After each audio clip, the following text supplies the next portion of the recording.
নমস্কার বন্ধুরা, আমি দীপিকা আপনাদের কাছে চলে এসেছি আরও একটা নতুন ভিডিও নিয়ে।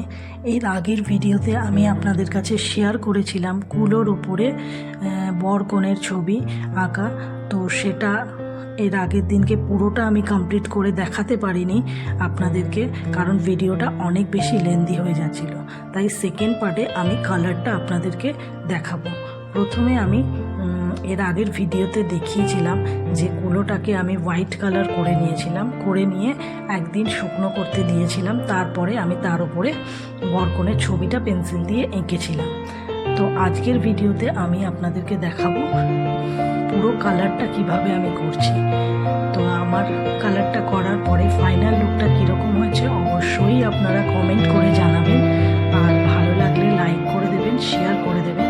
আর যদি কিছু ভুল ত্রুটি হয় তাহলে আপনারা অবশ্যই আমাকে কমেন্ট করে জানাবেন, আমি সেগুলো কারেকশন করার চেষ্টা করব। তো এইরকম সুন্দর সুন্দর ভিডিও যদি আপনারা দেখতে চান তাহলে অবশ্যই আমার চ্যানেলটাকে সাবস্ক্রাইব করে রাখবেন, নিচের বেল আইকনটা প্রেস করে।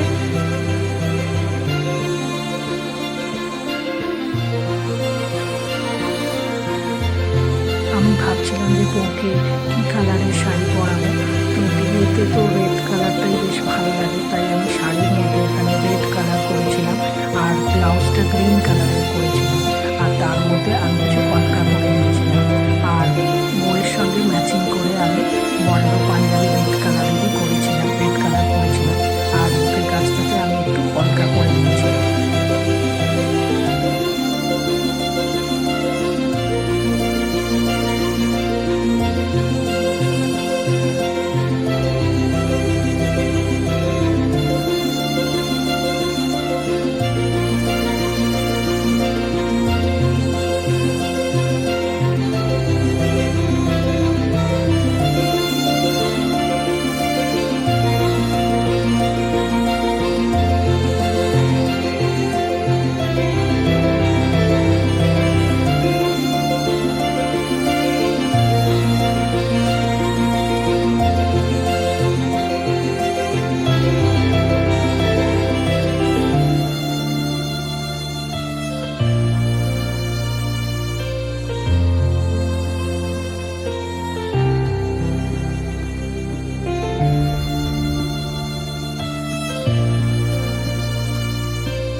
রেডের সঙ্গে তো হোয়াইট কালারটা দিলে বেশ ভালো মানায়, তাই আমি ভাবলাম যে বরের পাঞ্জাবিতে যদি আমি হোয়াইট কালার দিয়ে ছোট ছোট কলকা ডিজাইন করে দেওয়া যায় তাহলে কীরকম লাগবে।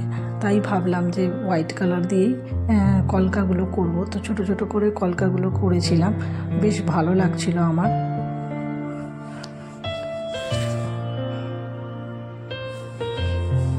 কলকাগুলো করে পুরো ভরাট করে দিয়েছিলাম বুকের কাছটাতে। আর শাড়ির মধ্যে আমি এরকম পদ্ম ডিজাইন করেছিলাম, পদ্ম ফুলের।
ডিজাইন করিনি ব্যাকগ্রাউন্ডে।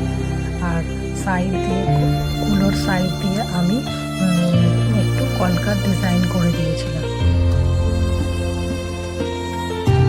যাতে পুরো ব্যাপারটা একদম সিম্পলের মধ্যে থাকে।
অবশ্যই তোমরা কমেন্ট করে জানিও, ভালো লাগলে শেয়ার করে দিও আর লাইক করে দিও। আর পরবর্তী ভিডিও নিয়ে খুব শীঘ্রই তোমাদের সঙ্গে আবার দেখা হচ্ছে। চলো টাটা, আজ এ পর্যন্তই।